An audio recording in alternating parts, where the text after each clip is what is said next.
నాశన భవభయహరణ ఏ పేరున నిన్ను గొలుతుము మహదేవా ఏ తీరున నిన్ను పూజింతుము దేవా ఏ పేరున నిన్ను గొలుతుము మహదేవా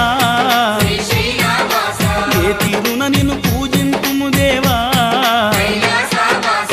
శ్రీశైలవాస శ్రీ మల్లినాథ నీ దర్శన భాగ్యం ఈవయ్యా మా జ్యోతిర్లింగా ఈ జన్మకు మోక్షం ఈవయ్యా ఓం జై జగదీశ